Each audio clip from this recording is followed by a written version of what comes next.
আজকের গল্পটি সম্পূর্ণরূপে প্রাপ্তবয়স্কদের জন্য। নমস্কার, আমি অয়ন। গল্পকথায় আপনাদেরকে জানাই আরও একবার স্বাগত।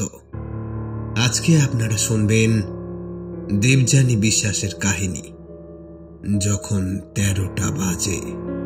তবে গল্প শুরুর আগে আমাদের সমস্ত শ্রোতা বন্ধুদের কাছে গল্পকথার তরফ থেকে বিনীত অনুরোধ, আমাদের গল্পগুলি যদি ভালো লাগে তাহলে বন্ধু বান্ধব আত্মীয় পরিজনদের মধ্যে গল্পের লিংক শেয়ার করে সকলকে শোনার সুযোগ এবং আমাদেরকে এগিয়ে যাওয়ার সুযোগ করে দিন।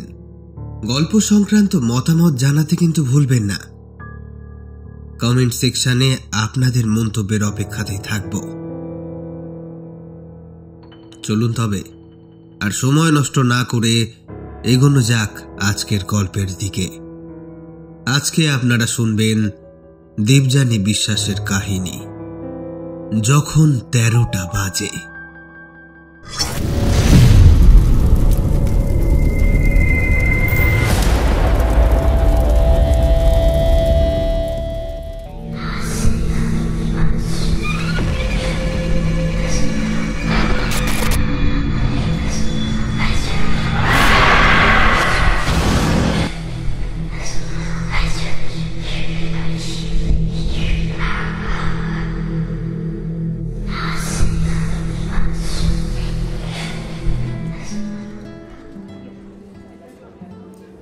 প্রাক্তন ব্যাংক ম্যানেজার প্রিয়তোষ বাগচি আজ 1 সপ্তাহ হলো অবসর নিয়েছেন তার 30 বছরের চাকুরি জীবন থেকে। নিজের বাড়িতে তাই আজ ফেয়ারওয়েল পার্টির আয়োজন। দোতলা ছিমছাম বাড়িটার হলঘরে বিশিষ্ট গণ্যমান্য নিমন্ত্রিত ব্যক্তিদের মাঝখানে নিতান্ত সাধারণ চেহারার অতি সাধারণ পোশাক পরিহিত অ্যান্টিক শপের মালিক সুবীর দত্ত বেজায় চিন্তিত মুখে ফ্যাকাশে দৃষ্টি নিয়ে বেশ অনেকক্ষণ ধরে প্রিয়তোষ বাগচির দিকে তাকিয়েছিলেন। প্রিয়তোষও ব্যাপারটা বেশ খানিকক্ষণ ধরে লক্ষ্য করার পর হাতে একটা পানীয় সমেত গ্লাস নিয়ে এগিয়ে আসেন সুবীর দত্তের কাছে। কি সুবীর, সেই থেকে দেখছি একটা মাত্র গ্লাস নিয়ে বসে আছো। আমি ভাই একলা মানুষ, গেস্টদের একলাই সামলাচ্ছি। তা ভাই, তোমাকে যথেষ্ট টাইম দিতে পারছি না বলে রাগ হলো নাকি? হ্যাঁ বলেই হো হো করে হেসে উঠে সুবীরের পিঠটা খানিক চাপড়ে দিলেন। সুবীর দত্ত একটু লজ্জিত হয়ে জবাব দিলেন, আরে না ভাই, আমি তো দেখছি তুমি কত ব্যস্ত মানুষ, আর তাছাড়া তোমার এই লোকজনের মাঝে আমি বড়ই বেমানান। কাউকে তো চিনি না, কথা বলারও কেউ নেই। আমি বরং আজ তাড়াতাড়ি বেরোই। দোকানে এসো ভাই, তখনই কথা হবে। প্রিয়তোষ ব্যাপারটা সামাল দিয়ে বললেন, কিছু মনে করো না ভাই, তোমার সাথে আমার এবার থেকে রোজ দেখা হবে। কারণ চাকরি নেই, বাড়িতেই থাকবো সারাক্ষণ। কিন্তু এই অফিসের লোকজনের সাথে তো আর দেখা হবে না বলেই মনে হয়, তাই ওদের রিসিভ করতে একটু সময় লাগছে। বলেই নিজের গ্লাসে চুমুক দিলেন।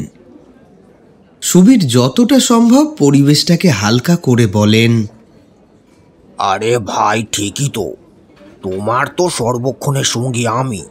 তুমি ওদের দেখো, আমি বরং পেট পুজোটা সেরে আসি। বলেই একটা মৃদু অট্টহাসি দেওয়ার চেষ্টা করেও যেন ঠিক পারলেন না। আরে হ্যাঁ, নিশ্চয়ই, এসো এসো। খাওয়া দাওয়ার আয়োজন ছাদে, একেবারে রুফটপ পার্টি যাকে বলে।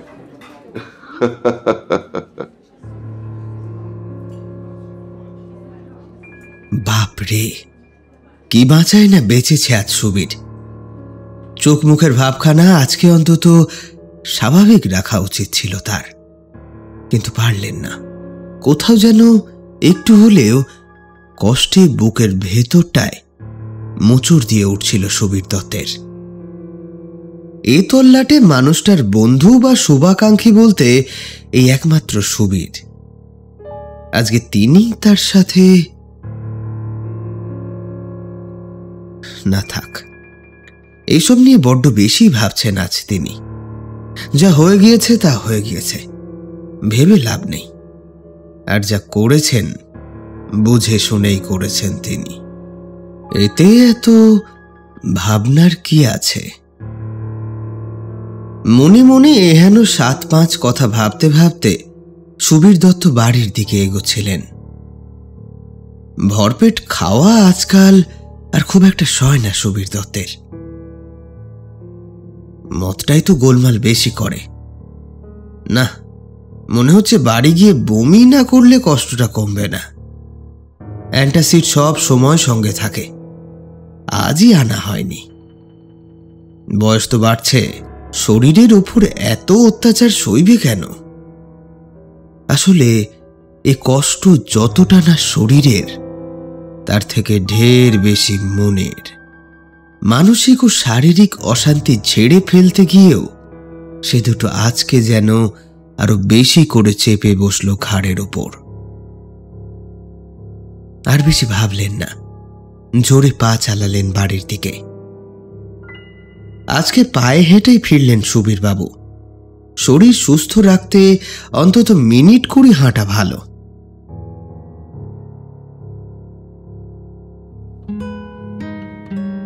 অতিথিদের আপ্যায়ন করা চারটিখানি কথা নয়। বিল্টু আর গৌরী না থাকলে এত লোককে সামলানোই যেত না। ছেলে মেয়ে দুটো অনেক খেটেছে আজকে। প্রিয়তোষেরও বড্ড ক্লান্ত লাগছে। এই প্রথম তার মনে হচ্ছে সে যেন বড্ড বেশি ক্লান্ত হয়ে পড়েছে। চাকরি জীবনের অবসর, এবার তার যে বিশ্রামের সময়, আর জীবনের লক্ষ্যে দৌড়তে হবে না। এই সমস্ত ব্যাপারগুলো তার মন বুঝে গিয়েছে বলেই হয়তো ক্লান্তিগুলো আরো বেশি করে জড়িয়ে ধরতে চাইছে তাকে। তারা বলছে, এবার থামো, থেমে চলুক না জীবন, ক্ষতি কি? আরো অনেক কিছু ভাবতে ভাবতে এবার ক্লান্তিতে 2 চোখ জুড়িয়ে এলো প্রিয়তোষের।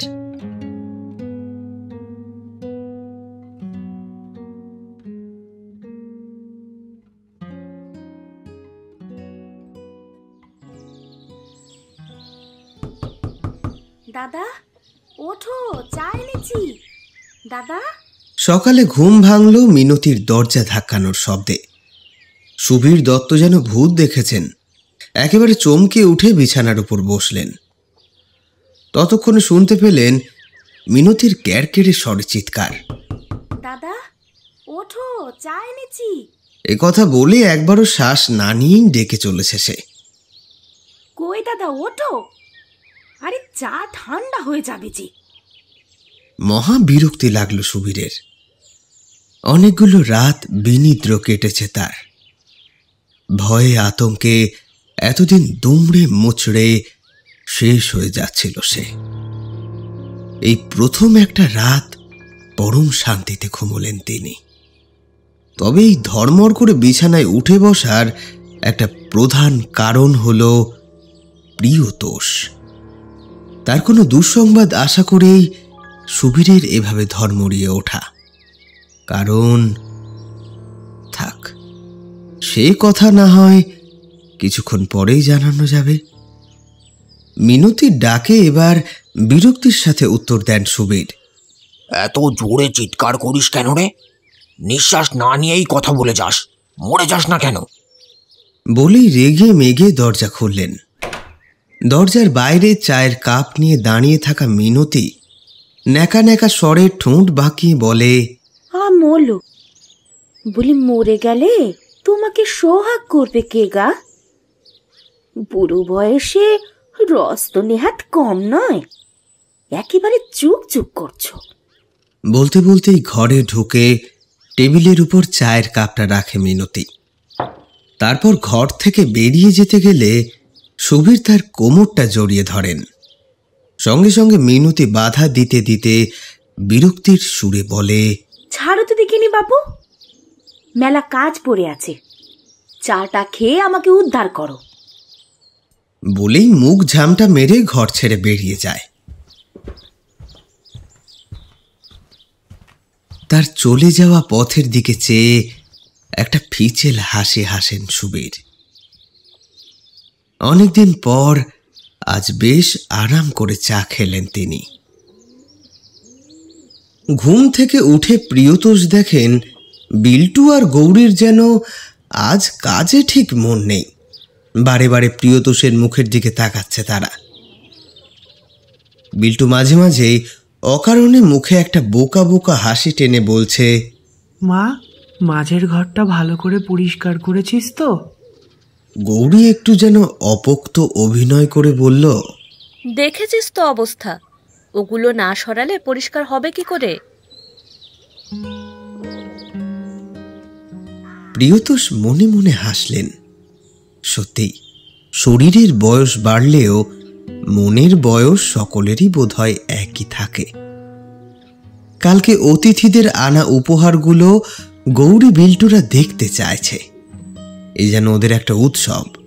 তাই ওই উপহারগুলো যে ঘরে রাখা আছে সেই ঘরের কথাই স্মরণ করাচ্ছে বারে বারে। প্রিয়তোষ ভাবটা বুঝতে পেরে আস্তে আস্তে বললেন, বাক্সগুলো খুলে আগে জিনিসগুলো বার কর, তারপর প্যাকেটগুলো ফেলে দে। চল, আমিও যাই, দেখি কি কি দিল সবাই। সঙ্গে সঙ্গে দুইজনের মুখ উজ্জ্বল হয়ে উঠল আনন্দে। কি নির্মল সেই মুখের অভিব্যক্তি! এই উপহারগুলো তাদের নিজেদের নয়, তবুও সেগুলো দেখার জন্য চোখে মুখে এই আনন্দ দেখতে বেশ ভালোই লাগলো প্রিয়তোষের। তবে ওরা জানে ওর থেকে অনেক কিছুই ওদের প্রিয়তোষ দাদাবাবু ওদেরকে দেবেন। বিল্টু তাই দৌড়ে সেই ঘরে চলে গেল। এক্ষুনি করছি দাদাবাবু। এই কথা বলে গৌরীও হাত থেকে ঝুল ঝাড়ুটা রেখে সেদিকে দৌড়ালো। সুবীর ভাবতে থাকে, একবার প্রিয়তোষকে কি সে ফোন করবে? আবার পরক্ষণে ভাবে, না থাক, যদি কিছু সন্দেহ করে।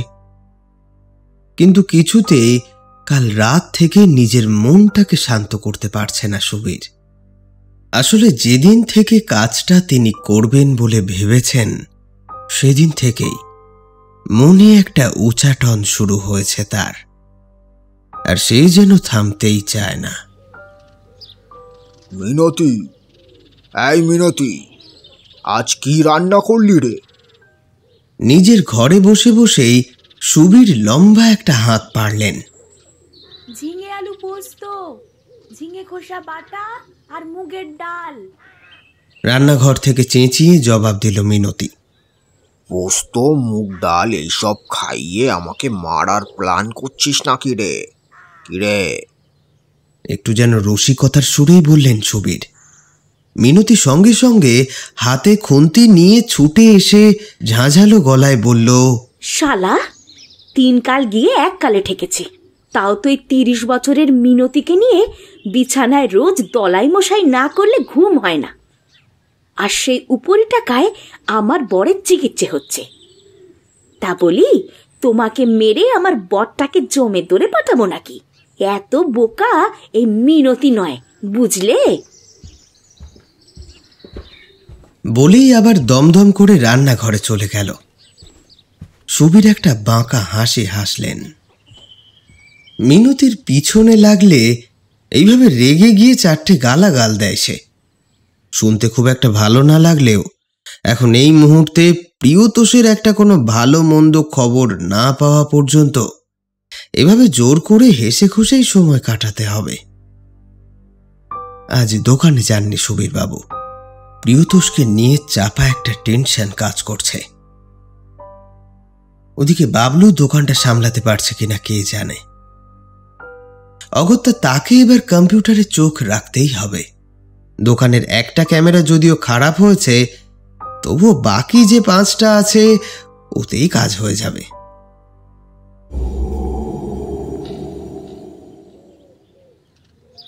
দেখ মা, কি বড় বাক্স! বিল্টু পেল্লায় সাইজের একটা বাক্সের দিকে আঙুল দেখিয়ে গৌরীর দৃষ্টি আকর্ষণ করল। যতটা মনে পড়ছে ওটা আমার বন্ধু সুবীর দত্ত দিয়েছে, কিন্তু এত বড় মাপের বাক্স কি আছে? কই দেখি, খুলতো ওটা।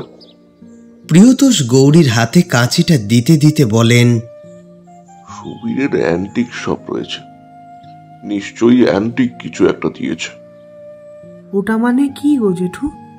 বিল্টুর প্রশ্নের উত্তরে প্রিয়তোষ বলেন, মানে অতি প্রাচীন বা খুব পুরনো আসবাব বা অন্য কোনো জিনিস যেখানে বিক্রি হয় তাকে অ্যান্টিক শপ বলে।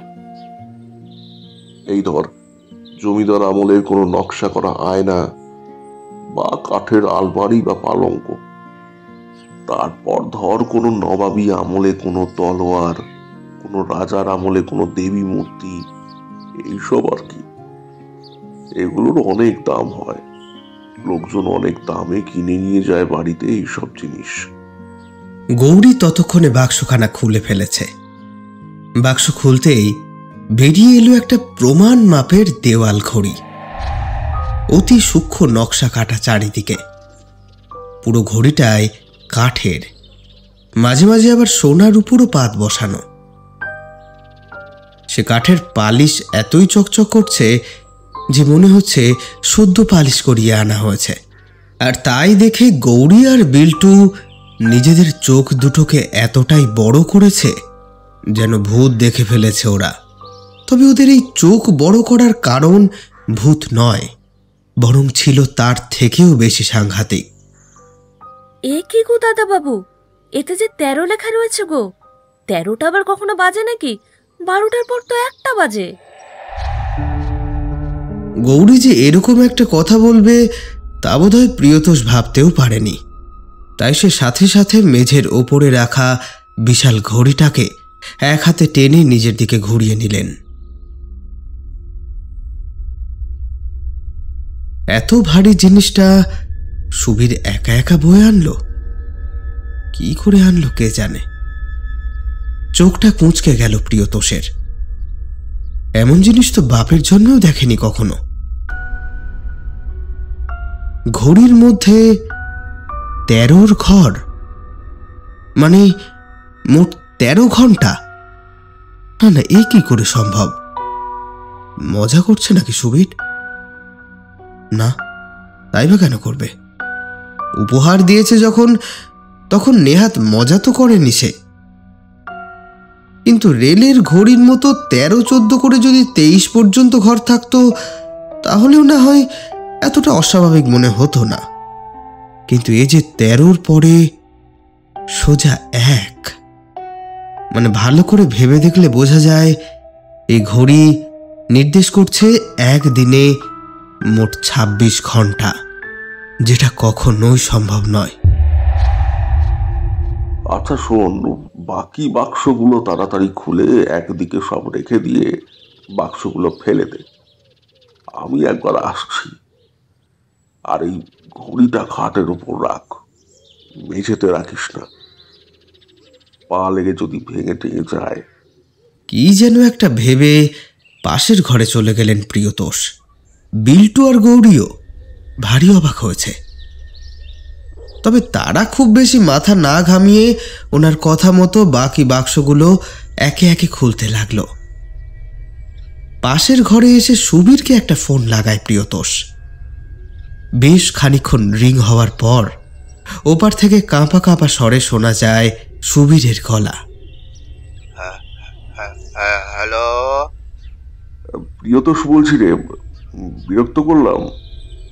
প্রিয়তোষ নামটা শোনা মাত্রই বুকের ভেতর একটা ঢং করে ঘণ্টার ধ্বনি হলো যেন। এতক্ষণ তো প্রিয়তোষেরই অপেক্ষা করছিলেন সুবীর। হয় তার ফোন আসবে, নয়তো সে নিজে তার বাড়িতে আসবে। নিজের উত্তেজনাকে যার পণ্যায় প্রশমিত করে সুবীর বললেন, হ্যাঁ ভাই বল, সকাল সকাল একেবারে বন্ধুর কথা মনে পড়ে গেল। ওপাশ থেকে শোনা গেল প্রিয়তোষের কণ্ঠস্বর। তুই একটা অ্যান্টিক ঘড়ি গিফট করেছিস তাই না? হ্যাঁ রে, কেন রে, পছন্দ হয়নি? পছন্দ হওয়া না হওয়া নয়, আসলে ওদের 13 লেখা লেখা রয়েছে, মানে ঘড়িতে 13টা বাজবে। ব্যাপারটা ঠিক বুঝলাম না, তাই জানতে চাইছি। আরে ওটা পেয়েছিলাম ওই রাজস্থানের রাজপুত রাজা যশবন্ত সিংয়ের বংশধর অর্জুন সিংয়ের কাছ থেকে। উনি এখন থাকেন দুবাইতে, শিলিগুড়িতে ওনার আবার নিজস্ব বাড়িও আছে। কলকাতায় ব্যবসার কাজে এসেছিলেন, তখন ওনার পূর্বপুরুষের ওই পেল্লাই মাপের ঘড়িটা আমার দোকানে বিক্রি করে দিয়ে যান। তবে খুবই নগণ্য মূল্য দাবি করেন। মাত্র 1000 টাকায় কিনেছিলাম ওটা ওনার থেকে। কি নিপুণ দক্ষতায় এতগুলো মিথ্যে কথা সাজিয়ে গুছিয়ে ঝরঝর করে বলে দিলেন সুবীর। এইভাবে মিথ্যে কথা এর আগেও একবার বলেছিলেন তিনি, আর তার ফল হয়েছিল মারাত্মক। যদিও সেই ঘটনা আজকের এই ঘটনার সঙ্গে প্রত্যক্ষ না পরোক্ষভাবে জড়িত তা আপনারা বিচার করবেন। না, সে না হয় বুঝলাম, কিন্তু এই ঘড়ি দেখে সময় মেলাতে গেলে তো সবকিছু গন্ডগোল হয়ে যাবে। 12টার পর 13টা বাজা মানে সাধারণ ঘড়ির 1টা বাজার সমান। বিল্টু ঘড়ির সময় নির্ঘাত গন্ডগোল করে সব কাজে 1 ঘন্টা দেরি করে দেবে যে। বলেই হো হো করে হেসে ওঠেন প্রিয়তোষ। সুবীরও তালে তাল মেলাতে একটু যেন মেকি হাসার চেষ্টা করলেন, তবে তার মনে একটাই ভয়, এসব কথাবার্তার মধ্যে যদি প্রিয়তোষ জিনিসটা ফেরত নেওয়ার কথা বলে তখন কি করবেন তিনি। ভাই, চুপ করে গেলি কেন?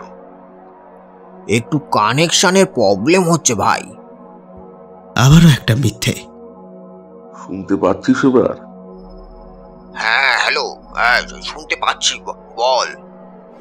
বলছি, ঘড়িতে ওই 13টার ঘরটা কি এমনি ফলস বানানো হয়েছে? মানে লোকজনের দৃষ্টি আকর্ষণ করবার জন্য তো রাজা মহারাজাদের উটকো উটকো সব শখ ছিল, সেই রকম কিছু নাকি রে?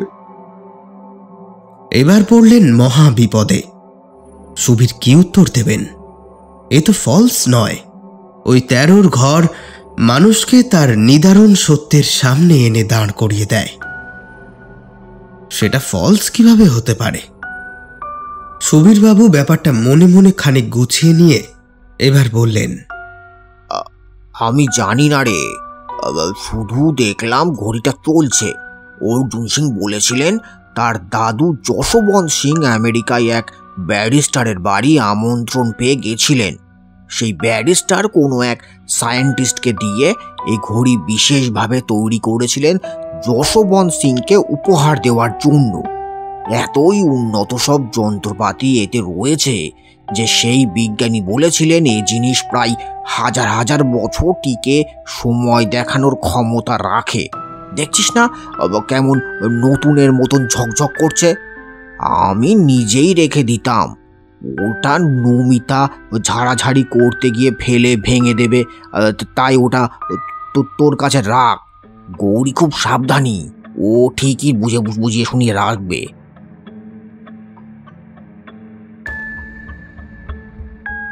তবে একটা জিনিস বুঝতে পারছি না, তোর এই অর্জুন সিং কেন বিক্রি করে দিল সেটা? সে বউকে নিয়ে দুবাইতে থাকে, মা বাবা কেউ নেই। এত দামি একটা জিনিস ঘরে এমনি এমনি রাখতে চায়নি, আবার অন্য দেশেও নিয়ে যেতে চায়নি। নিজের দেশের মধ্যেই রাখতে চেয়েছিল, তাই আমার কাছে বিক্রি করে দিল। কারণ আমার থেকে যারা জিনিস কেনে তারা তো সেগুলো ভেঙে ছড়িয়ে নষ্ট করার জন্য কেনে না, জানেও সুরক্ষিত থাকবে। ব্যাংক ম্যানেজারের পদ থেকে অবসর নিলেও জেরা করার অভ্যাসটা একেবারে রক্তে মিশে গিয়েছে প্রিয়তোষের। সুবীর ভাবছিলেন কতক্ষণে ফোনটা রাখবেন প্রিয়তোষ। ওদিকে সুবীরকে খুশি করার জন্য আবার প্রিয়তোষ বাবু বললেন, ও আচ্ছা, বুঝলাম, ঘড়িটা ব্যবহার করব। তুই যে অ্যান্টিক কিছুই উপহার দিবি সে আমি জানতাম, তবে এমন চমক দেওয়া উপহার দিবি সত্যি ভাবিনি। খুব খুশি হয়েছি রে, ব্যবহার করব, সময় পেলে আসিস, কথা হবে। ফোন কেটে দিলেন প্রিয়তোষ। পাশের ঘরে পুনরায় ফেরত এসে দেখলেন গৌরী সমস্ত প্যাকিং বাক্সগুলো একধারে ডাঁই করে রেখেছে, আর বিল্টু উপহারগুলোকে সব উল্টে পাল্টে দেখছে। তিনি বললেন, গৌরী, বেলা হলো অনেক, ঘরটা পরিষ্কার করে রান্নাঘরে যা, এবার আমি ওর থেকে বেছে বেছে কয়েকটা তোদের দেব, এখনো সব থাক। গৌরী কথা মতো কাজ সেরে বেরিয়ে গেলে বিল্টু তার পিছু পিছু রান্নাঘর গেল।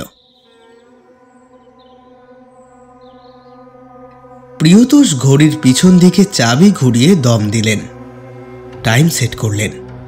এখন বাজে 9:20। দেওয়ালে লাগানো হুকে ঝুলিয়ে দিলেন ঘড়িটা। ঘড়ির কাঁটা ঘুরতে শুরু করল। পেন্ডুলাম দুলিয়ে সে চলতে থাকলো নিজের মতো।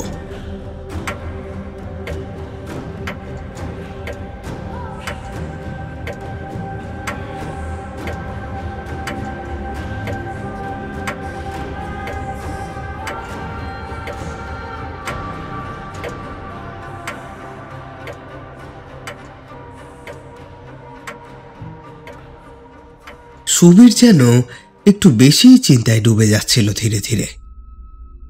এই সময় মিনতির হাত থেকে একটা খুন্তি মেঝেতে পড়ে ঠং শব্দ করায় ঘোরটা কাটল সুবীরের। ল্যাপটপ খুলে বসলেন। দোকানে বাবলু কি করছে সেটা দেখতে হবে তাকে। তবে বেশিক্ষণ কিন্তু কম্পিউটার স্ক্রিনে মনোনিবেশ করতে পারলেন না। কোথাও যেন একটা অপরাধ বোধ কুড়ে কুড়ে খেতে শুরু করেছে তাকে। নিজেকে বিপদ থেকে বাঁচাতে ছোটবেলার বন্ধুকে বিপদের মুখে ঠেলে দিয়ে সে কি ঠিক কাজ করল? প্রিয়তোষ 12টার মধ্যে দুপুরের খাবার খেয়ে নেন। নিজের শরীরের বেশ খেয়াল রাখেন তিনি। আগে ডিউটি আওয়ার্সের ফাঁকে পরমা ফোন করে খোঁজ নিত তিনি খেয়েছেন কিনা। তবে পরমা চলে যাওয়ার পর সে খোঁজ নেওয়ার আর কেউ নেই। এখন এই রিটায়ারমেন্টের পর এই গৌরী আর বিল্টুই তার একমাত্র নির্ভরস্থল। রেল লাইনের নিচের একটা বস্তিতে থাকলেও ওদের ব্যবহার আচার আচরণ বড়ই মার্জিত।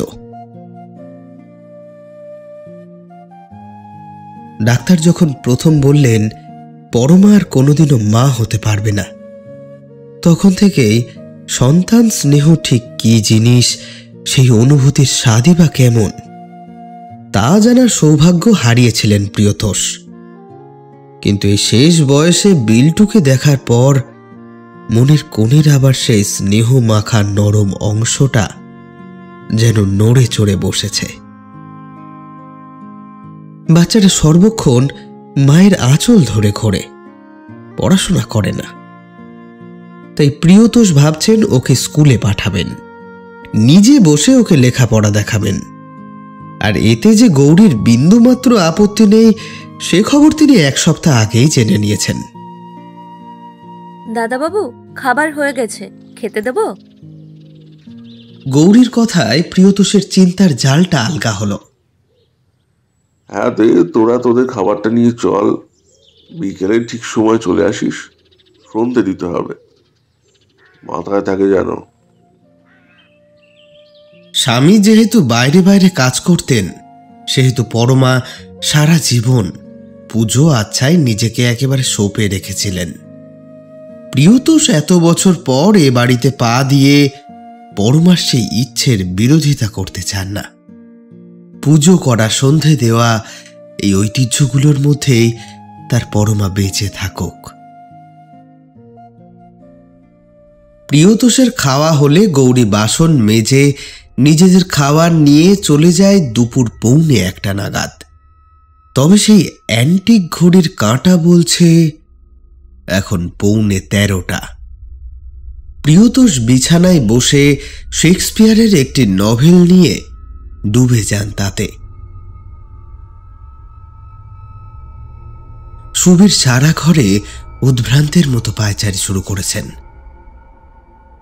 তা দেখে মিনতি বলল, আমলো বলি ভীমরতি ধরল নাকি?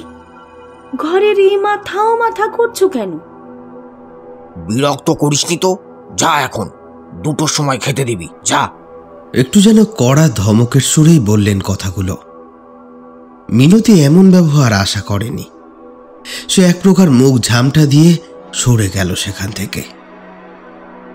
সুবীরের মাথায় শুধু প্রিয়তোষের কথাই ঘুরছে। সে কি করছে, কেমন আছে, ইত্যাদি ইত্যাদি। সুবীর নিজে ধরা পড়ে যাবে না তো তার বন্ধু প্রিয়তোষের কাছে? এবার এই ভয়টাও যেন একটু একটু করে তাড়া করতে আরম্ভ করেছে সুবীরকে। প্রিয়তোষ পড়তে পড়তে কখন যেন ঘুমিয়ে পড়েছেন। বাড়িতে তিনি এখন একা। গৌরীরা চলে গিয়েছে অনেক আগেই। চাকরি জীবনের শেষে এই প্রথম শান্তিতে ভাত ঘুম দিচ্ছেন অনেকদিন পর। ঘরের দেওয়ালের ঝোলানো ঘড়িটাতে ঢং ঢং করে 13 বার ঘন্টা বাজল। 13টা। প্রিয়তোষ জানেন না যে এই মুহূর্তটা হলো 12টা আর 1টার মাঝে ক্ষুদ্র একটা চুল ঘেরা ফাঁক। যে এই ঘড়িতে দম দিয়ে চালাতে শুরু করবে তার জীবনের সব কিছু পাল্টে যেতে থাকবে এই সময়টায়। এই সময়ে সে বর্তমান থেকে পাড়ি জমাবে অতীতে। একটা মাত্র ঘন্টা সে সুযোগ পাবে অতীতের সমস্ত ভুলগুলোকে শুধরে নেওয়ার। কিন্তু সে জানবে কি করে এত রহস্য? সেটাই তো সব থেকে বড় রহস্য।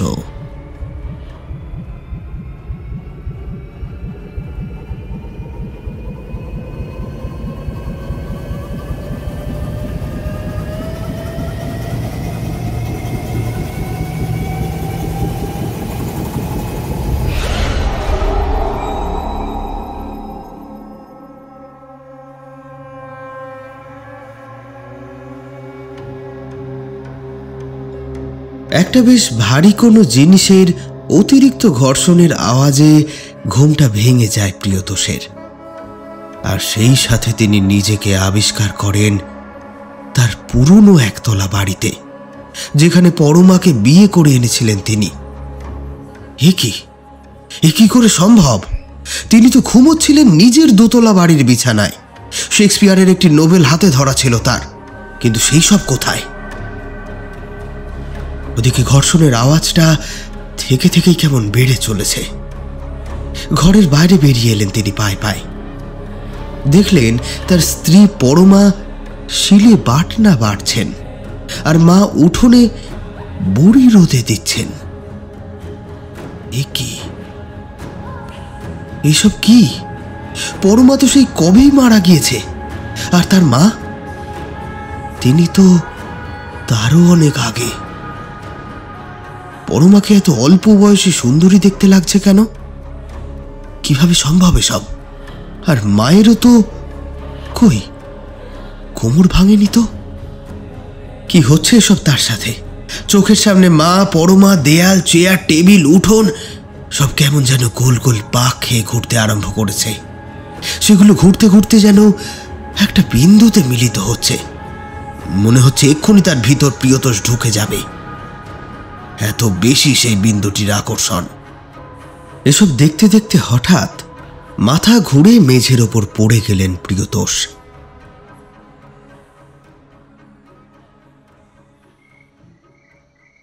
যখন তিনি চোখ খুললেন, দেখতে পেলেন তার মুখের ওপর গৌরী ঝুঁকে পড়েছে। বিল্টু তার পাশেই হাতে জলের বোতল নিয়ে দাঁড়িয়ে। প্রিয়তোষ এবার ধীরে ধীরে উঠে বসলেন। আর এই সময় নিজেকে একতলার বারান্দায় আবিষ্কার করে বেজায় বিস্মিত হলেন। কি হয়েছিল দাদাবাবু? আপনি এই ভর সন্ধ্যেবেলা একতলায় কি করছিলেন? মাথা ঘুরে পড়ে গেছিলেন? প্রিয়তোষ কোনো কথার উত্তর দিতে পারলেন না। শুধু অবাক চোখে চারিদিকে তাকাতে লাগলেন আর ভাবতে লাগলেন তিনি তো দোতলার বিছানায় শুয়েছিলেন, তবে স্বপ্নে দেখেছিলেন যে তিনি একতলায় দাঁড়িয়ে আছেন, কিন্তু ঘুম ভাঙার পর সেটা সত্যি হলো কিভাবে? কিছুতেই যেন হিসেবটা মেলাতে পারলেন না প্রিয়তোষ। গৌরী যদি জানতে পারে যে উনি কিভাবে ওপর থেকে নিচে নেমে এসেছেন সেটা উনি নিজেই জানেন না, বা স্বপ্নে দেখেছিলেন যে তিনি এখানে দাঁড়িয়ে থেকে মাথা ঘুরে পড়ে গিয়েছেন, এসব বললে গৌরী বিশ্বাস করবে কি করবে না তার থেকেও বড় কথা হলো ওরা দুইজনে ভয় পেয়ে একেবারে হুলস্থুল কাণ্ড বাঁধাবে। তাই যতটা সম্ভব নিজেকে সংযত করে প্রিয়তোষ বললেন, এই নিজের ঘরে একটা বই নিতে নেমেছিলাম, হঠাৎ মাথাটা ঘুরে গেল। আস্তে আস্তে গৌরীর কাঁধে ভর দিয়ে উঠে দাঁড়িয়ে সিঁড়ি দিয়ে ওপরে উঠে আসেন প্রিয়তোষ। মাথার পিছনে বেশ সজোরে লেগেছিল বোধহয়, একটু যেন ব্যথা ব্যথা করছে।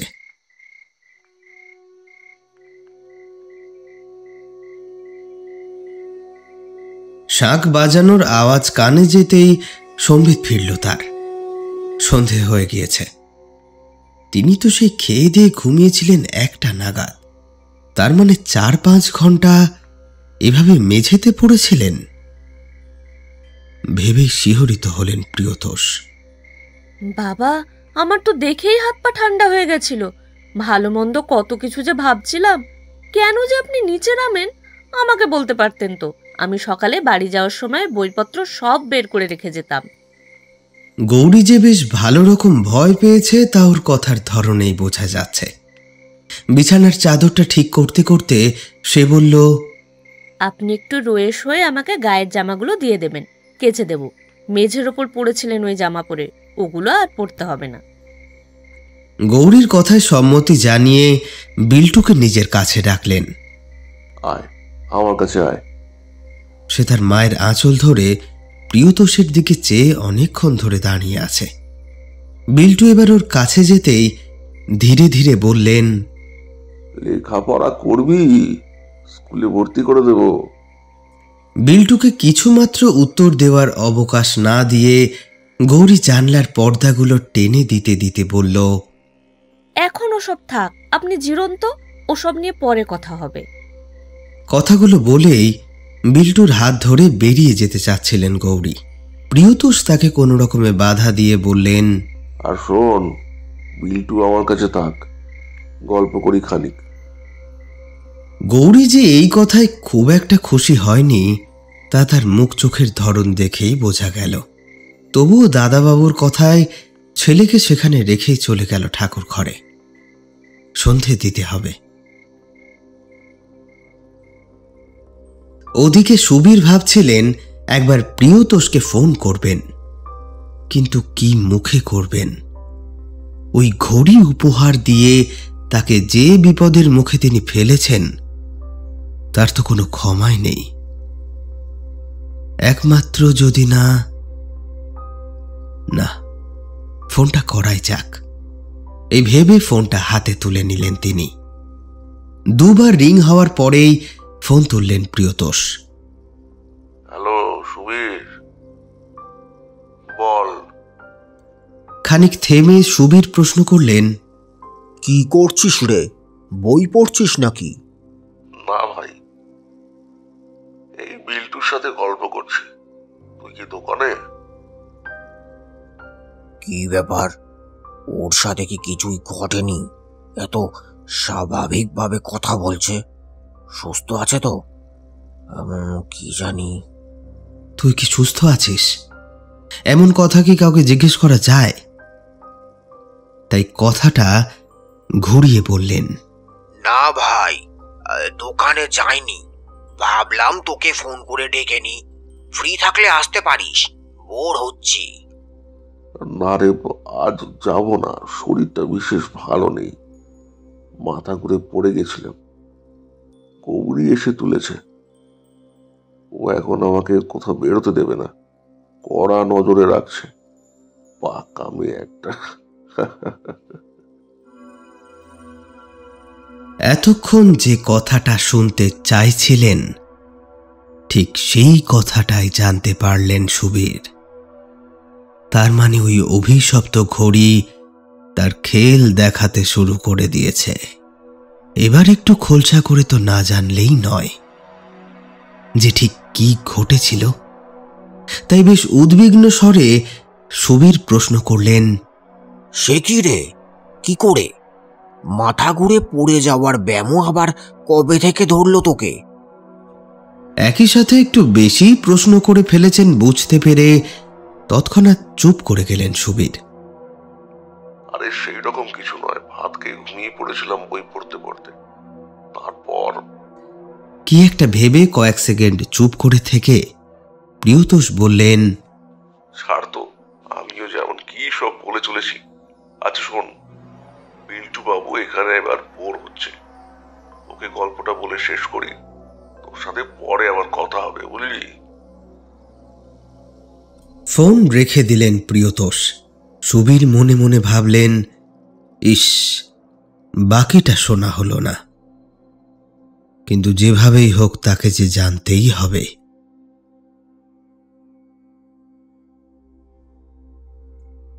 বিল্টুকে রাতের খাবারটা গৌরী এখান থেকেই খাইয়ে নিয়ে যায়। প্রিয়তোষ সোফায় বসে সামনের ছোট্ট টেবিলে রাখা চিকেন স্যুপের বাটি থেকে চামচে করে স্যুপ চুমুক দিতে দিতে একটু যেন রাগ দেখিয়েই বললেন, একটু কি হয়েছে না হয়েছে অমনি পাকামো করে স্যুপ রান্না করতে গেলি। আমাকে চিকেন দিয়ে ছোট ছেলেটাকে আলু ভাজা রুটি খাওয়াচ্ছিস, ছেলেটাকে একটু মাংস দিতে পারলি না?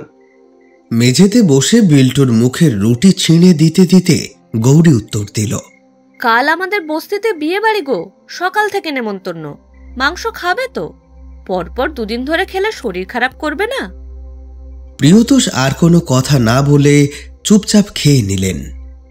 গৌরী বাসন মেজে ঘর মুছে বাড়ি যাওয়ার সময় পই পই করে বলে গেল, একদম নিচে নামবেন না, বাথরুমে সাবধানে যাবেন। আমি রাতের দিকে একবার ফোন করে খোঁজ নেব। ঠিক আছে রে মা, খোঁজ নিবি, তোরা যা, রাত হয়ে গেল। গৌরী চলে গেলে প্রিয়তোষ ভাবেন, এই গৌরী না থাকলে যে তার কি হতো কে জানে। প্রিয়তোষকে একেবারে নিজের সন্তানের মতো আগলে রেখেছে। প্রিয়তোষ মনে মনে ভাবলেন, এমন কথা তার পরমা বলতো, কতই না সাবধানে রাখত সে প্রিয়তোষকে। গৌরীর এইরূপ কথা শুনে পরমার কথাগুলোই মনে পড়ে গেল তার। এমন সময় ঘড়িতে ঢং ঢং করে 9টার ঘন্টা বাজে।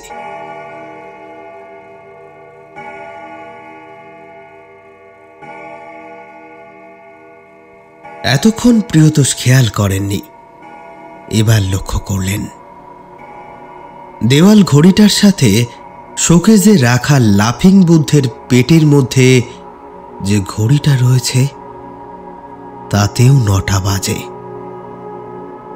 আচ্ছা, এটা কি করে সম্ভব?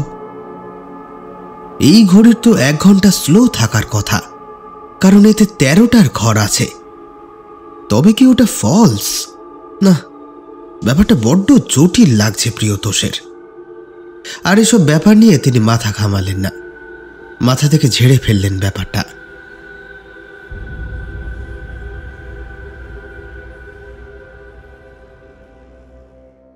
কি হলো কি? আজ কেমন নেতিয়ে আছো কেন? কি হয়েছে বলো দেখি। নমিতা সুবীরের তলায় পৃষ্ঠ হতে হতে ঝাঁঝালো গলায় বলে। সুবীর নিজের কাজ সারতে সারতে হাঁপাতে হাঁপাতে উত্তর দেয়, হ্যাঁ, অনেক চিন্তা আছে রে মাথায়। তোর মতো নাকি যে কাপড় তুলে দাঁড়িয়ে পড়বো, উপরে টাকা নিয়ে চলে যাব? কথাটা শোনা মাত্র নমিতা রেগে গিয়ে এক ঝটকা মেরে সরাতে যায় সুবীরকে।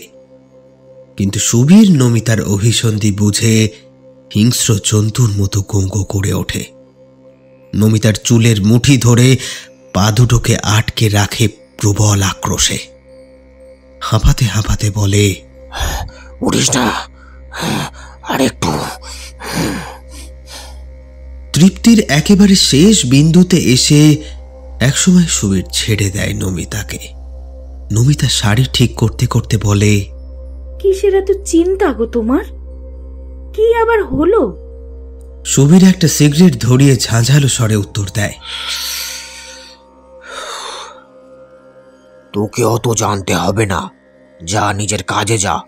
আর শোন, গায়ে ভালো করে সাবান মাখবি, শালা বোটকা গন্ধ গায়ে। যা এখন। নমিতা অনেক কিছু বলার জন্য মুখ খুলেও আবার মুখটা বন্ধ করে নিল। শুধু একটা বিকৃত ভঙ্গি করে সে বেরিয়ে গেল ঘর থেকে। রাত 11টা।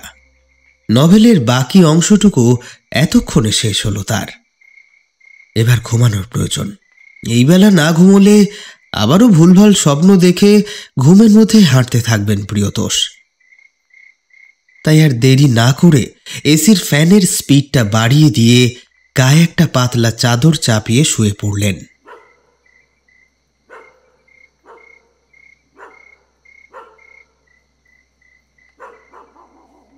ঘুমটা ভেঙে গেল। বাথরুমে যেতে হবে একবার।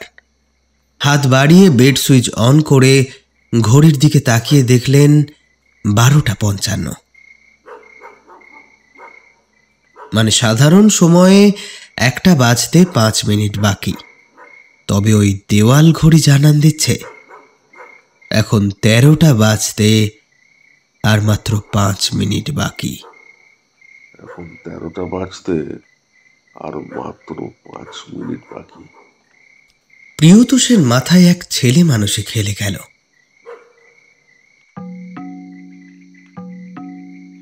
ভালোই হলো এমন সময় ঘুম ভেঙে গিয়ে। এবার তিনি দেখতে পারবেন দেয়াল ঘড়ির ওই 13 ঘরটা সত্যি নাকি নকল। নিজের এইরূপ ছেলে মানুষের কথা চিন্তা করে নিজেই একটু হেসে নিলেন। তারপর মনে মনে নিজেকেই বললেন, ওটা হয়তো নকলই হবে, কারণ এদিকে অন্যান্য ঘড়ির সময়ের সাথে এই দেওয়াল ঘড়ি তো বেশ তাল রেখেই চলছে। নকল না হয়ে উপায়টাই বা কি? তবুও রাত বিরেতে ঘুম ভেঙে একটু নিজের সাথে নিজের খেলা করতে ইচ্ছে করল প্রিয়তোষের। তাড়াতাড়ি উঠে বাথরুমে গিয়ে কাজ সেরে ফিরে এলেন বিছানায়। গৌরী যে তাকে সাবধানে বাথরুমে যেতে বলেছিল সেই কথা বেমালুম ভুলে গিয়েছেন তিনি। বোতল থেকে 2 ঘোঁট জল খেয়ে বোতলটা টেবিলে রাখতে যাবেন, এমন সময় ঘড়ির পেন্ডুলাম মাথা দুলিয়ে ঢং ঢং করে ঘন্টা বাজাতে আরম্ভ করল।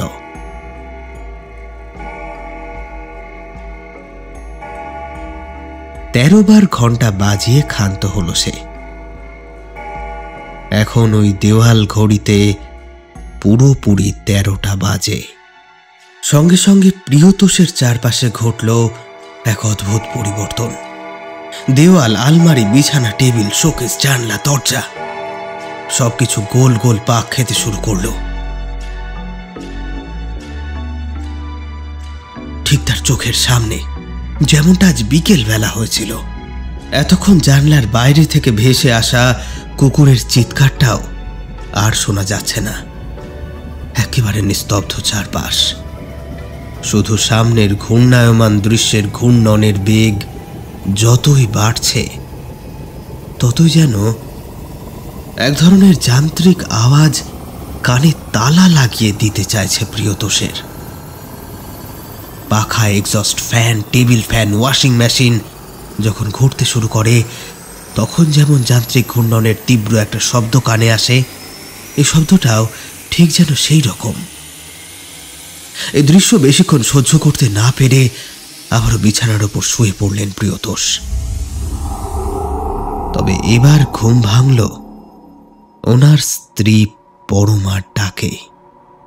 কি গো, শুনছো? আর কতক্ষণ ঘুমাবে বলো তো?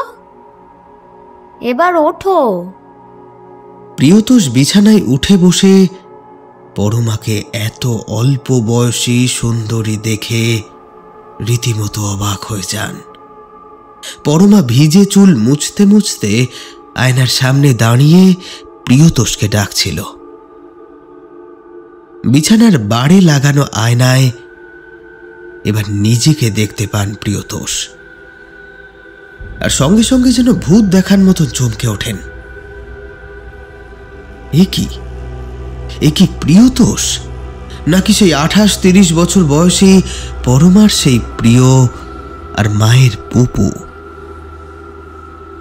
প্রিয়তোষ দেখে আয়নায় ফুটে ওঠা তার প্রতিরূপের চুলের রং ঘন কালো, গায়ের মুখের চামড়া একেবারে টান টান, চেহারায় বয়সের ছাপ হঠাৎ করে যেন উধাও হয়ে গিয়েছে। ওকে উঠে বসতে দেখে এবার পরমা বলে, মা তোমার ছোটবেলার অনেকগুলো পুরনো জামা খুঁজে পেয়েছে জানো, সেগুলো দেখাবে বলে তোমাকে ডাকছে সিঁড়ি ঘরে, তাড়াতাড়ি যাও। চোখেতে মনে পড়ে যায় পুরনো কিছু আধ ভাঙা স্মৃতি। এই ঘটনাটা সে জানে। পরমা সেদিন এই শাড়িটাই পরেছিল। মা যেদিন ছোটবেলার জামা কাপড়, খেলনা আর বইপত্রের ট্র্যাঙ্কটা খুলছিল, সেদিনই তো, হ্যাঁ সেই দিনই তো মা সিঁড়ি থেকে পড়ে গিয়ে। না না, আর কিছু ভাবতে পারে না প্রিয়তোষ। বিছানা থেকে নামতেই যাবেন, এমন সময় সিঁড়ি দিয়ে মা নির্মলা দেবীর নিচে আসার শব্দ হলো। পুপু, তোকে কখন থেকে ডাকছি, কত জিনিস বের করে রেখেছি তোর জন্য, তোকে দেখাবো বলে। কিরে বৌমা কিছু বলেনি না কিরে? প্রিয়তোষ নিঃশ্বাস আটকে রেখে দৌড়ে বেরিয়ে গেল বাইরে। মা, দেও না, দাঁড়াও। এই বলে সে তরতরিয়ে উঠে গেল সিঁড়ি দিয়ে। কেন রে, কি হলো? কথাটা বলতে বলতে এক পা পিছলে টাল সামলাতে না পেরে হুমড়ি খেয়ে পড়লেন সামনে।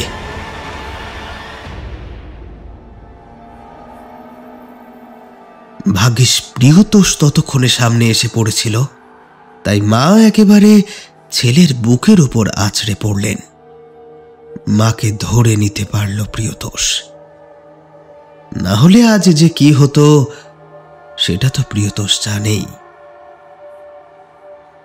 নিজের মায়ের মুখটা এক ঝলক দেখেছিলেন তিনি। ভীষণ রকম হতচকিত আর অবাক হয়েছেন তিনি। ছেলের বুকের উপর পড়ে তার মুখের দিকে হাঁ করে তাকিয়ে শুধু বললেন, তুই তুই জানলি কি করে বাবা যে আমি পড়ে যাব? তুই কি করে জানলি? ব্যাস, সঙ্গে সঙ্গে মায়ের মুখ, সিঁড়ি, রেলিং, বারান্দা সবকিছু গোল হয়ে পাক খেতে খেতে একটা বিন্দুতে গিয়ে মিলিয়ে যায়। প্রিয়তোষ চোখের সামনে সবকিছু ঘোলাটে দেখেন। চারিদিকে সমস্ত রকম আসবাবের রং মিলে মিশে কেমন যেন একটা রামধনু রং সৃষ্টি করেছে চারপাশে। শরীরটাকেও পালকের মতো হালকা বলে মনে হচ্ছে।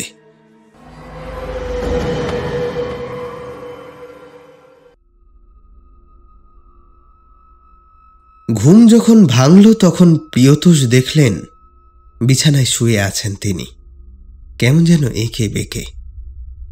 এইভাবে বালিশে মাথা না দিয়ে এসির দিকে সরাসরি মাথা দিয়ে উনি তো কখনোই ঘুমন না। চকিতে মনে পড়ে গেল কিছুক্ষণ আগের ঘটনা। চারিদিকে একবার তাকালেন, না সবকিছুই তো ঠিকই আছে। হঠাৎ চোখ চলে গেল দেওয়ালে আটকানো নির্মলা দেবীর ছবিটার দিকে। এটা কিভাবে সম্ভব? অতি বৃদ্ধা নির্মলা দেবী দিব্যি সোজা হয়ে দাঁড়িয়ে আছেন। বাড়ির পাশের ফুল বাগানে দাঁড়িয়ে ফটো তুলছেন তিনি। কিন্তু তার কোমর যে সেই কোন কালে, যখন সবে সবে প্রিয়তোষ বিয়ে করেছিলেন, তখনই সিঁড়ি থেকে পড়ে গিয়ে। মনে পড়ে যায় কিছুক্ষণ আগে চোখের সামনে ঘটে যাওয়া দৃশ্য। চারিদিকে সবকিছু ঘটছিল। মা সিঁড়ি থেকে নামার সময় পা পিছলে গিয়েও পড়ে গেলেন না। না না, বলা ভালো প্রিয়তোষ মাকে পড়ে যেতে দেননি। ধরে নিয়েছিলেন। তাই তো, তাহলে তো আর কোমর ভাঙার কোনো প্রশ্নই ওঠে না। দেওয়াল ঘড়িতে এবার ঢং করে একটা বাজল। প্রিয়তোষের সব মনে পড়ছে। সকালে একতলায় পড়ে থাকা, এখন বিছানায় অজ্ঞান হয়ে পড়ে যাওয়া, এসব কিছুর সঙ্গে তবে কি ওই দেওয়াল ঘড়ির কোনো যোগ রয়েছে? কারণ 13টার ঘন্টা পড়ার পরই এই অস্বাভাবিক ব্যাপারগুলো ঘটতে আরম্ভ করেছে। তার মানে ওই 13 নাম্বার ঘরের কোনো বিশেষ ক্ষমতা রয়েছে। সে কি অতীতে ফিরিয়ে দেয় মানুষকে, তার নিজের ভুলগুলোকে শুধরে নেওয়ার আর একটা সুযোগ করে দেয়? আর তাই কি আজ তার মায়ের এরকম দু পায়ে দাঁড়ানো ছবি দেওয়ালে টাঙানো দেখতে পাচ্ছেন প্রিয়তোষ? প্রশ্ন অনেক, কিন্তু উত্তর একটাই। এই 13 ঘরওয়ালা ঘড়ি মানুষকে অতীতে ফিরিয়ে নিয়ে যায় তার ভুলগুলোকে শোধরানোর জন্য।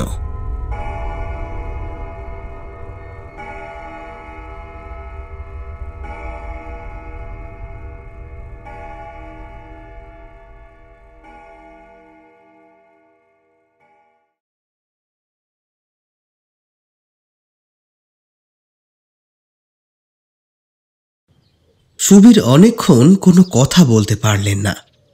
সামনে রাখা চায়ের কাপটা হাতে তুলে নিতেও এখন লজ্জা লাগছে তার।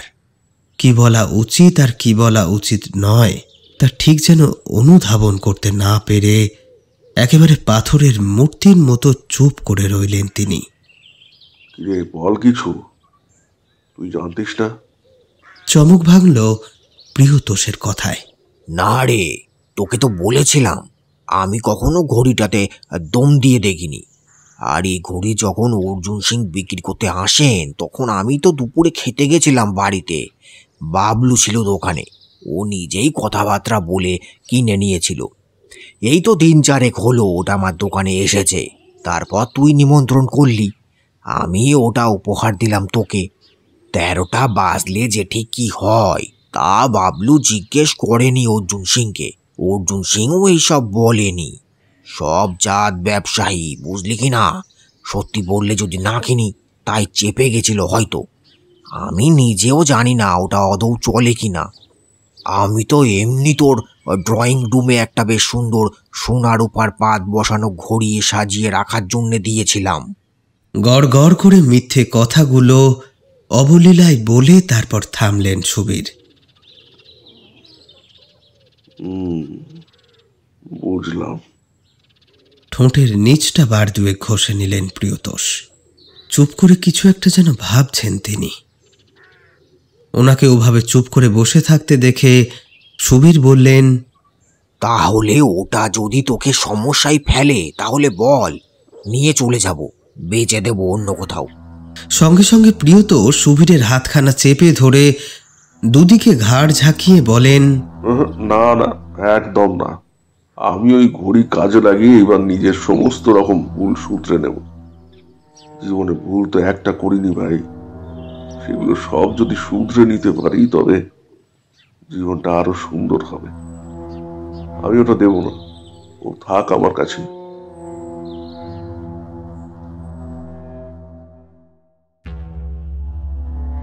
সুবীর ঘরে এসে থম মেরে বসে গেলেন। হাজার হাজার চিন্তার জাল তার মাথায় জট পাকাতে আরম্ভ করেছে। এরকমও ঘটে? সত্যি কথাটা কিছুতেই প্রিয়তোষকে বলতে পারলেন না সুবীর। ওই ঘড়ি প্রিয়তোষের কাছে এত প্রিয় হয়ে উঠলেও সেটা যে সুবীরের কাছে ছিল একটা অভিশাপের মতো, এই কথাটা বলবেনই বা কি করে তিনি? প্রিয়তোষ ওই ঘড়ি নিজের কাছে রেখে অতীতের সব ভুল শুধরে নিতে চান। ওটাকে কাজ ছাড়া করতে চান না। আর দুদিন আগে পর্যন্ত সুবীর ওই ঘড়ি ঘর থেকে দূর করার জন্য কত রকম চেষ্টাই না চালিয়েছিল।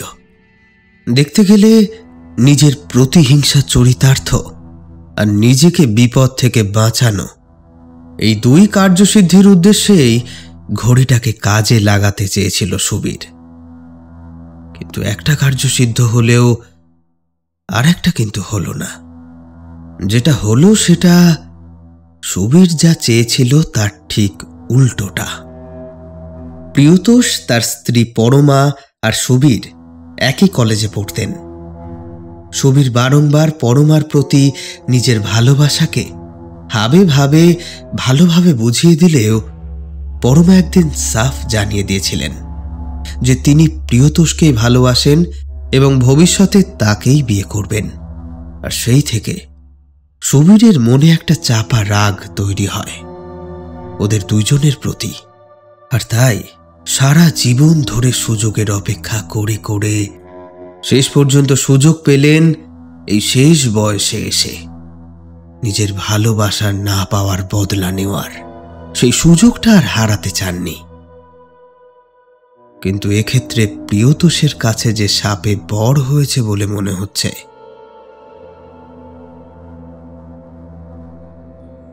কি হলো বলো তো? কয়েকদিন ধরে দেখছি বড্ড বেশি ভাবছো আজকাল, ব্যাপার কি? মিনতি শাড়ি খুলতে খুলতে বলল। সুবীর মিনতির কোমরটা পেঁচিয়ে ধরে এক ঝটকায় কাছে টেনে নিয়ে বললেন, ওসব তোকে বুঝতে জানতে হবে না, তুই আমাকে খুশি করে দিস তাহলেই হবে। অভ্যস্ত হাতে মিনতির ব্লাউজটা খুলে বক্ষ যুগলের খাঁজে নিজের শরীরটা ডুবিয়ে দেন। শরীরী খেলায় উন্মত্ত হয়ে ওঠেন দুইজন। সারা রাত ধরে চলে একে অপরকে তৃপ্ত করার এই সাধনা। আসলে অতিরিক্ত মানসিক চাপ উপস্থিত হলেই তার থেকে সাময়িক রেহাই পাওয়ার একমাত্র উপায় হিসেবে সুবীর আবিষ্কার করেছেন মিনতির শরীর নামক এই ঔষধিটিকে।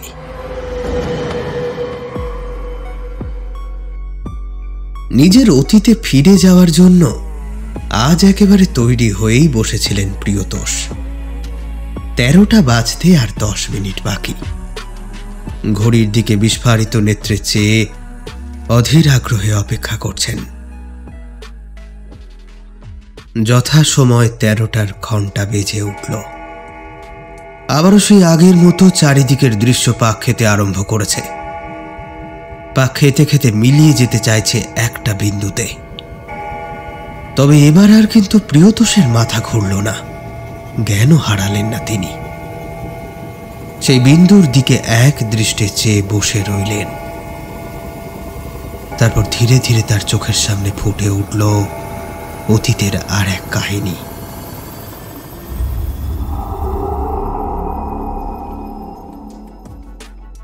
নিজেকে তিনি আবিষ্কার করলেন কলেজের লাইব্রেরি হলে, যেখানে তার নিজের দুই ঠোঁট আটকা পড়েছে দেবিকার ঠোঁটের মাঝে। চকিতে ভেসে উঠল সে স্মৃতি। আর 2 মিনিট দেরি হলেই লাইব্রেরিয়ানের হাতে ধরা পড়বেন তিনি, এবং প্রিন্সিপাল তাকে অন্যান্য প্রফেসরের সামনে চূড়ান্ত অপমান করবেন। অন্যদিকে দেবিকা লজ্জায় সুসাইড করবে। এসব মনে পড়ার সাথে সাথেই দেবিকাকে তিনি এক ঝটকায় সরিয়ে দিলেন। দেবিকা প্রিয়তোষের এমন অদ্ভুত আচরণে অপমান বোধে একেবারে গুটিয়ে গেল।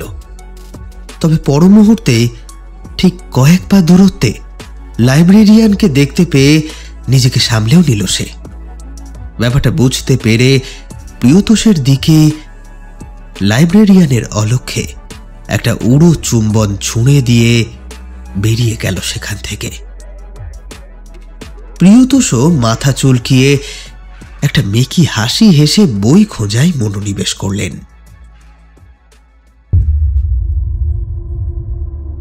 আজকাল প্রিয়তোষ বেশ খোশ মেজাজে থাকেন। সকাল রাত্রে প্রতিদিন 2 বেলা করে পড়াতে বসেন বিল্টুকে। বিল্টু 2 থেকে 10-এর নামতা, যোগ বিয়োগ, গুণ ভাগ সহজেই শিখেছে। বেশি কষ্ট করতে হয়নি ওর পেছনে। এবার ওকে একটা স্কুলে ভর্তি করানোর মতলব আটতে থাকেন প্রিয়তোষ। এখন ওনার মাত্র 2টি কাজ। 1 হলো বিল্টুকে পড়ানো, আর 2 হলো ওই 13টা বাজার অপেক্ষা করা, অতীতের সমস্ত ভুল শুধরে নেওয়ার। তবে এখন প্রিয়তোষ আর সুবীর দুজনেরই একটা সমস্যা দেখা দিয়েছে। তবে এই সমস্যা সৃষ্ট হয়েছে একলা প্রিয়তোষের কারণেই। তা হলো তাদের দুইজনের স্মৃতিতেই এখন দ্বৈত ঘটনার স্মৃতি বিদ্যমান। অর্থাৎ যেমন প্রিয়তোষের মায়ের কোমর না ভাঙা, 13টা বাজার সঙ্গে সঙ্গে প্রিয়তোষ আটকে ছিলেন, সেটা যেমন সুবীর আর প্রিয়তোষ দুজনেই জানেন। আবার একইভাবে ওনার মা যখন কোমর ভেঙে বিছানায় শয্যাশায়ী হয়ে পড়েছিলেন, সেটাও ওনাদের মনে আছে। অর্থাৎ অতীত বদলে গেলেও স্মৃতিতে কোনো বদল আসেনি। আর এই একই ব্যাপার ঘটেছে দেবিকার ক্ষেত্রেও।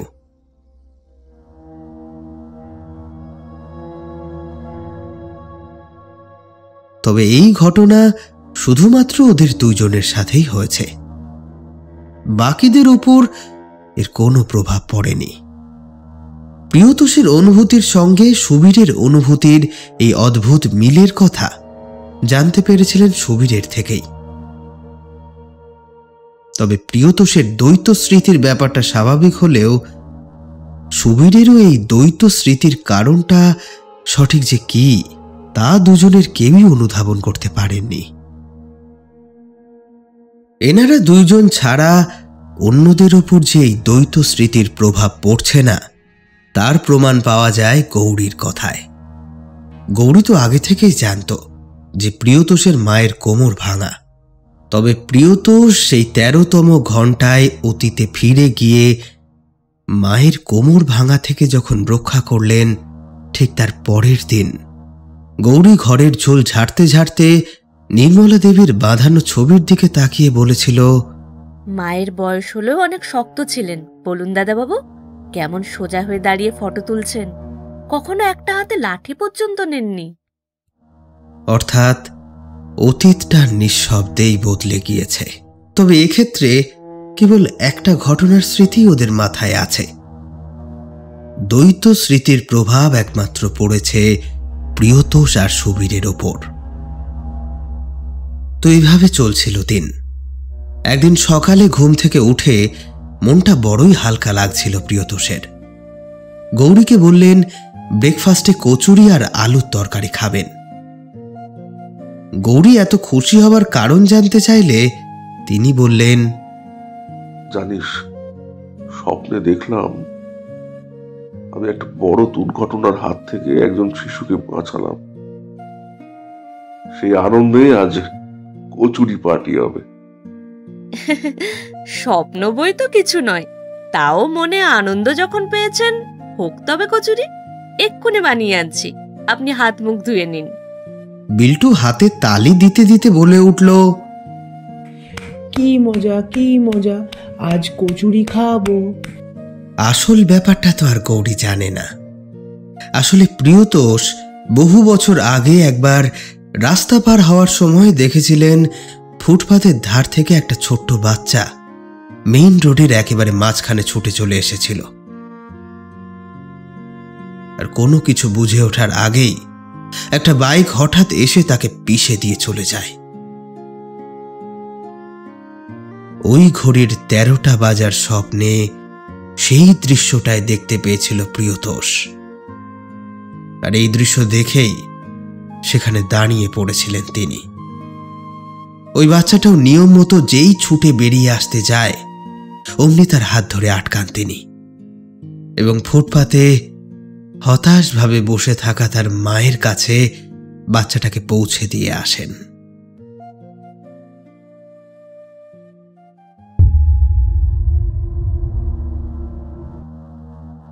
সুবীর আজকাল বেশ ভয় ভয় থাকেন।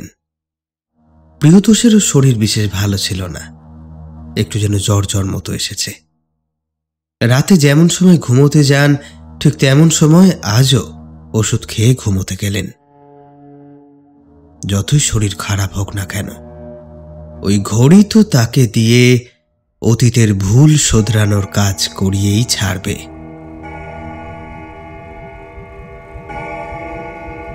আবারও 13টা বাজলো ঢং ঢং করে।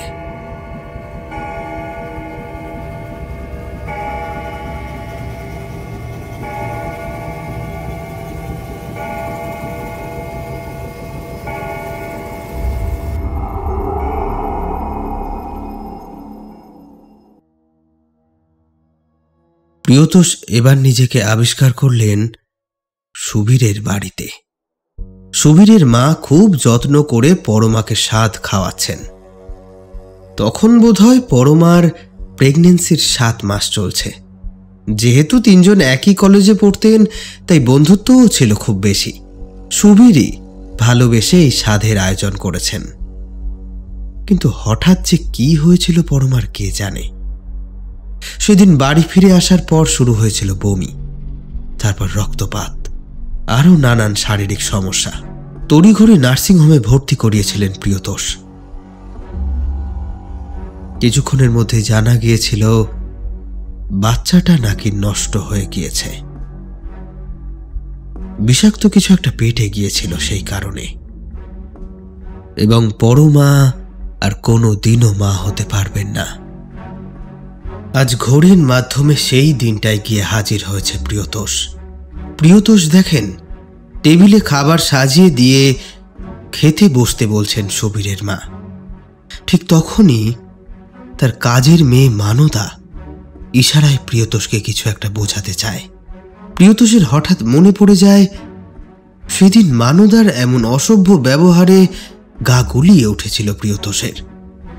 কিন্তু আজ কেন জানে না, সেই ইশারা আর উপেক্ষা করতে পারলেন না তিনি। হাত ধুতে যাওয়ার অছিলায় মানদার সাথে একান্তে দেখা করার সুযোগ পেলে মানদা তাকে জানায়, ও খাবার দিদিমণিকে একেবারে খেতে দিও না।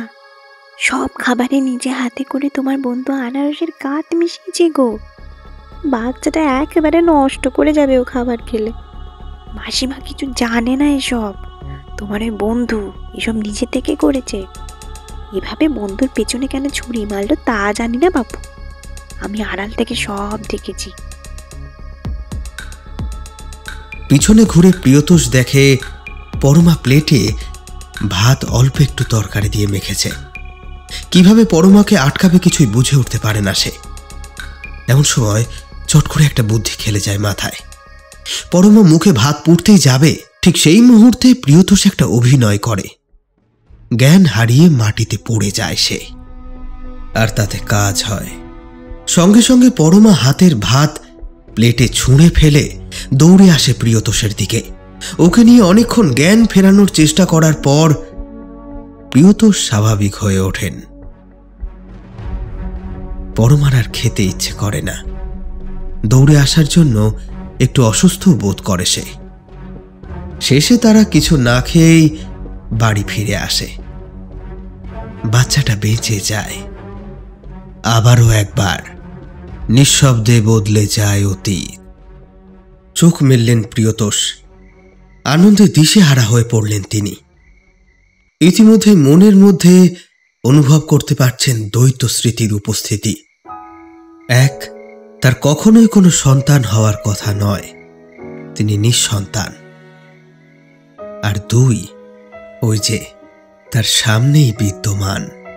সঙ্গে সঙ্গে ঘরে রাখা শোকেসের দিকে চোখ যেতেই তিনি দেখেন তার উপর একটা ফুটফুটে বাচ্চার ছবি, আর তার পাশে আর একটা ছবিতে আরও একজন বেশ সুদর্শন চেহারার সুপুরুষকে দেখা যাচ্ছে।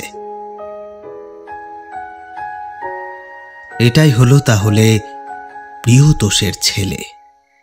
প্রিয়তোষ অনুভব করেন ইতিমধ্যেই তার স্মৃতি অনেকটা তাজা হয়ে উঠেছে, এবং তার জেরেই বুঝতে পারছেন তার ছেলে এখন চাকরি সূত্রে ব্যাঙ্গালোরে।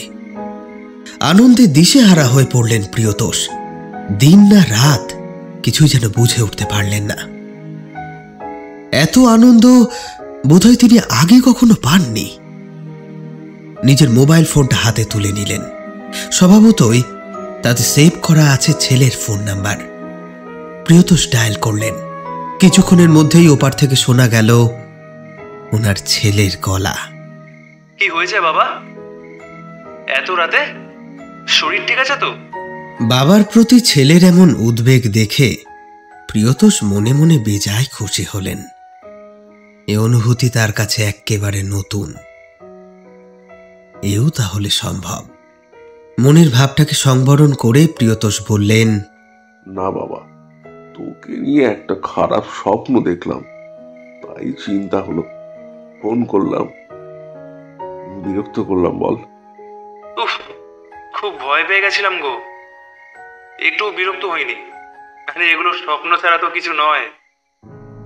আমি ঠিক আছি, ঘুমিয়ে পড়ো। রাখি? হ্যাঁ বাবা, রাখ।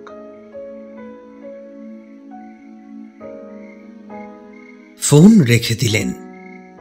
ছেলেকে আর কিভাবে বোঝাবেন যে এই ছেলেকে একটু আগেই বাঁচিয়েছেন উনি অতীতে গিয়ে, তবেই না সে এখন এত বড় হয়ে ব্যাঙ্গালোরে চাকরি করছে। হাসি পেল প্রিয়তোষের। কে বিশ্বাস করবে তার এই কথা? পরক্ষণেই মাথাটা যেন জ্বলে উঠল রাগে, ক্ষোভে, ঘেন্নায়। সকাল পর্যন্ত অপেক্ষা করাটাও তার কাছে ভীষণ কঠিন ব্যাপার। সুবীরকে শাস্তি পেতেই হবে। রাগে দাঁত কিড়মির করে ওঠে প্রিয়তোষের। কোনো রকমের চোখ বুজে পড়ে থাকে বিছানায়। পরের দিন সকাল হতেই প্রিয়তোষ হানা দেয় সুবীরের বাড়িতে।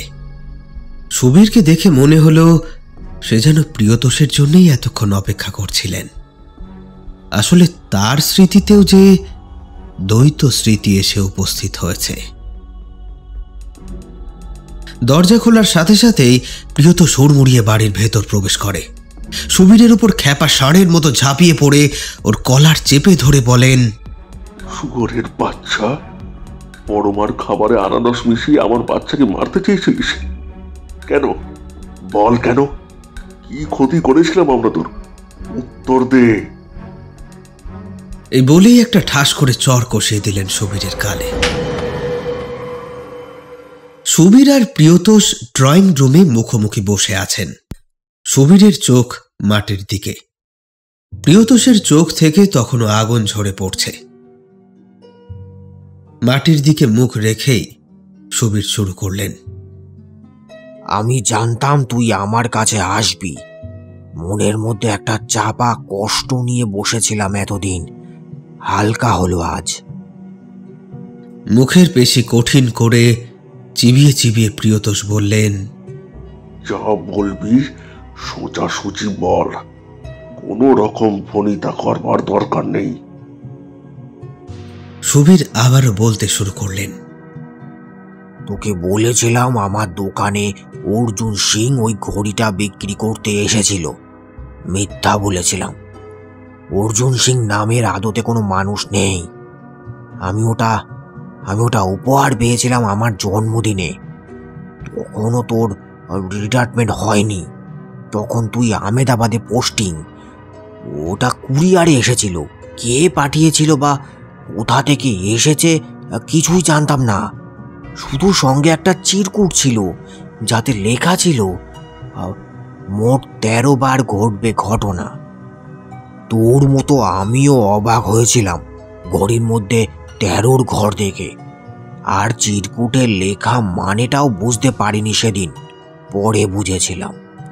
কিন্তু বেশ ভালো লেগেছিল ওরকম অ্যান্টিক একটা ঘড়ি উপহার পেয়ে। তাই কে পাঠিয়েছে বা কোথা থেকে পাঠিয়েছে তা জানার চেষ্টা করিনি। দম দিয়ে দেয়ালে টানিয়ে রাখলাম। সেই দিন থেকেই ঘটল বিপত্তি। সত্যি 13টা বাজে কিনা দেখার জন্য সেদিন অনেক রাত পর্যন্ত বসেছিলাম। তন্দ্রা এসে গেছিল। ঠিক তখন 13 বার ঘন্টা পড়ল ঘড়িতে।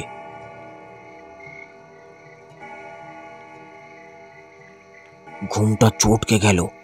ঘড়ির দিকে তাকিয়ে একেবারে চমকে উঠলাম। দেখলাম একটা ছোট শিশু ঘড়িটার ঠিক উপরের দেওয়ালের মধ্যে কেমন যেন টিকটিকির মতো দুটো হাত দুটো পা ছড়িয়ে আটকে আছে। আমি আটকে উঠলাম। মুখ দিয়ে একটা অস্ফুট শব্দ বেরিয়ে গেল। তখনই বাচ্চাটা ধীরে ধীরে দেয়ালের ওপর ওইভাবে আটকে থেকে মুখটুকু শুধু আমার দিকে ঘোরালো। এ কি, একেবারে 180 ডিগ্রি ঘুরে গেছে মুখখানা আমার দিকে। উফ, কি বিভৎস সেই মুখ, রক্ত ঝরে পড়ছে। তার রূপ ভাষায় বর্ণনা করা যায় না।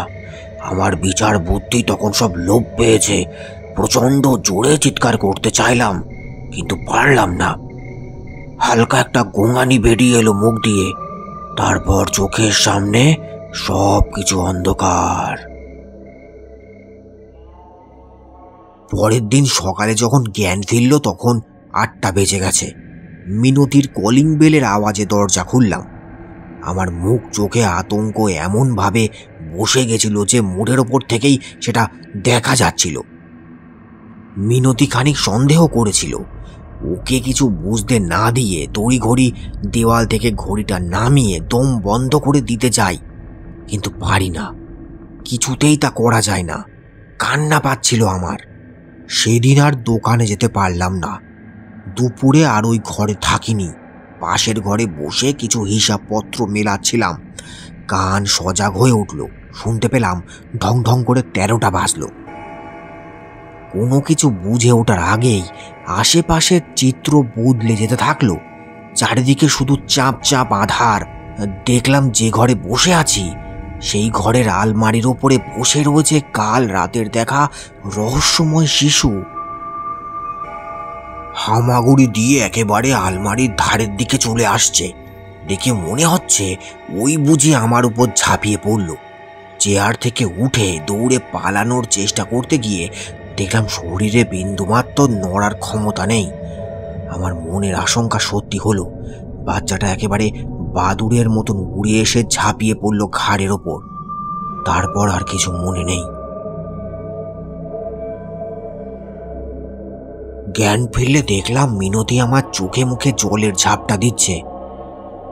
এইভাবে প্রায় 1 সপ্তাহ চলল।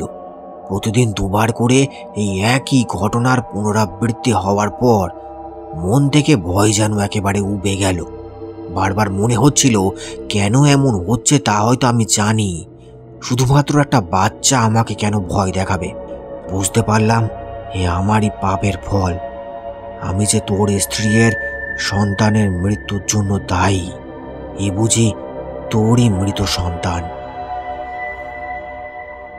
নিজের মৃত্যুর প্রতিশোধ নিতে এসেছে। সিদ্ধান্ত নিলাম এইসব শেষ করতে হবে এবার। ঘড়িটা একদিন ভাঙার চেষ্টা করলাম। ছুঁড়ে ছুঁড়ে বহুবার মাটিতে আছাড় মারলাম, কিন্তু না, কিছুতেই ভাঙল না সেটা। শেষে আশা ছেড়ে দিলাম। সেদিনটা ছিল 7ম দিন, অর্থাৎ প্রতিদিনের এই ঘটনার 13তম বার। হঠাৎ মনে পড়ে গেল চিরকুটের লেখাটার কথা। মোট 13 বার ঘটবে ঘটনা। কিছুটা যেন আশার আলো দেখতে পেলাম। রাত 13টা বাজতে আর 5 মিনিট বাকি। চোখে রুমাল বেঁধে বিছানার এক ধারে জড়সড় হয়ে বসে রইলাম। কানে দিলাম তুলো, যাতে ওই বিভৎস মূর্তি দেখতে না পাই, কিছু যেন শুনতে না পাই। বুঝতে পারলাম 13টা বাজলো। খিলখিল করে শিশুর হাসির শব্দ কানে এলো।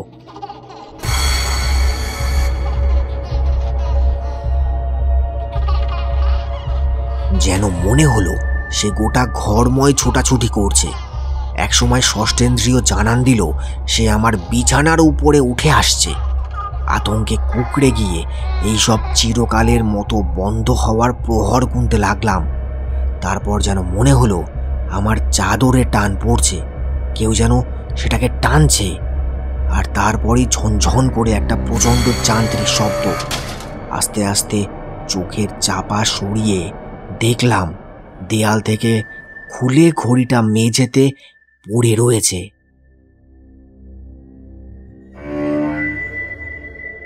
বাচ্চাটা ঘরের কোথাও নেই।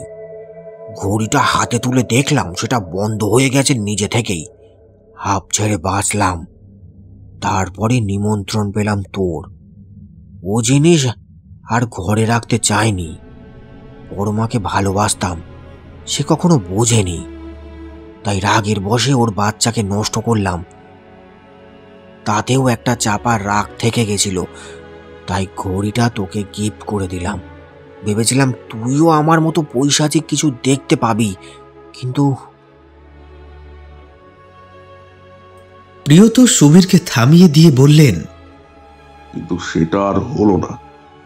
কারণ যে যেমন কর্ম করেছে তাকে ঠিক তেমন ফল দেবার জন্য ঘড়ির ওই 13র ঘর। তুই এখন বাচ্চাকে নষ্ট করেছিস, তাই বাচ্চার প্রেত মূর্তি তোকে ভয় দেখিয়েছে। আমি অনেকগুলো ভুল কাজ করা থেকে নিজেকে আটকাতে পারিনি বলে আফসোস হতো। তাই আমি অতীতে গিয়ে সেগুলো শুধরে নেবার সুযোগ পেলাম। ঠিক, তুই লাকি। 13 বার সুযোগ পাচ্ছিস অতীত শুধরে নেবার, কিন্তু কে ঘড়িটা পাঠালো আমাকে এটা একটা রহস্য। তার সাথে তাহলে কি ঘটেছিল? আরো খারাপ কিছু নাকি? সাথে সাথে তোর সাথে বন্ধুত্ব রাখার ভুলটাও শুধরে নিলাম। ভালো থাকিস, যোগাযোগ করার আর চেষ্টা করিস না।